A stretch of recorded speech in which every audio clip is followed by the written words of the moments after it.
ಅಮ್ಮ, ಕೈಲಾಸವನ್ನು ಒತ್ತು ಹೋದರೆ ಕೈಲಾಸವನ್ನೇ ಹೊತ್ತು ಹೋದರೆ ಚಿಂತೆ ಇಲ್ಲ ತಾಯಿ. ಆದರೆ ಶಿವನ ಆತ್ಮಲಿಂಗವನ್ನೇ ಕೊಂಡೊಯ್ದು ಬಿಟ್ಟರೆ ಕೈಲಾಸದಲ್ಲಿ ಉಳಿಯುವುದಾದರೂ ಏನು ತಾಯಿ? ಆತ್ಮಲಿಂಗವೇ ಇಲ್ಲ, ಇದು ಸಾಧ್ಯವಿಲ್ಲ.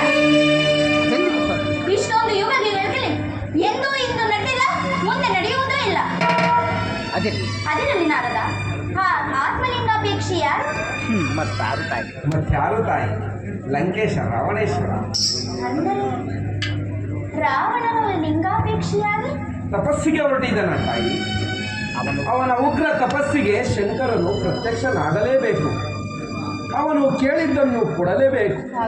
ಆಗ ಆತ್ಮಲಿಂಗ ದೈತ್ಯನ ಪಾಲು, ಪೌಲಸ್ತ್ಯನೇ ಪರಮೇಶ್ವರ, ಕನಕಲಂಕೆಯೇ ಕೈಲಾಸ.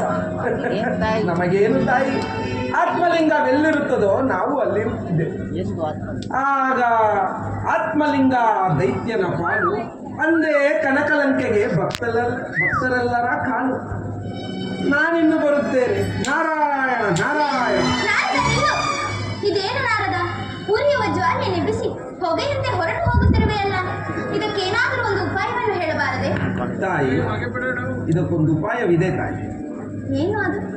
ನೀವು ಈಗಲೇ ಪರಮೇಶ್ವರನಿಂದ ಒಂದು ಮಾತನ್ನು ತೆಗೆದುಕೊಂಡು ಬಿಡಿ ತಾಯಿ. ಏನೆಂಬುದಾಗಿ?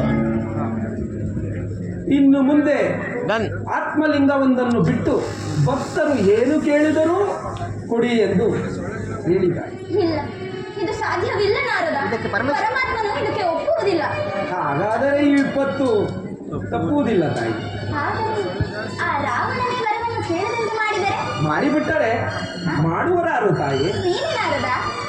ನನ್ನಿಂದಾಗದು ಜನನಿ. ಈಗಲೇ ಆಸುರನು ನನ್ನನ್ನು ಸುರಪಕ್ಷಪಾತಿ ಎನ್ನುತ್ತಾನೆ.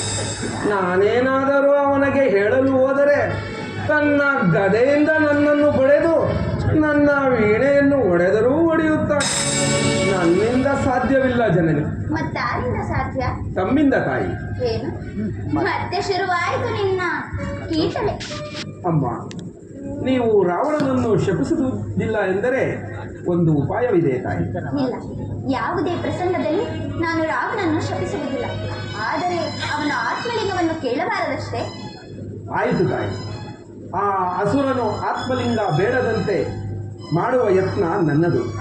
ಚಿಂತಿಸಬೇಡಿ, ನಾನಿನ್ನು ಬರುತ್ತೇನೆ. ಹೋಗಿ ನಾರದ, ನಿಮಗೆ ಮಂಗಳವಾಗಲಿ. ನಮೋ ನಮೋ.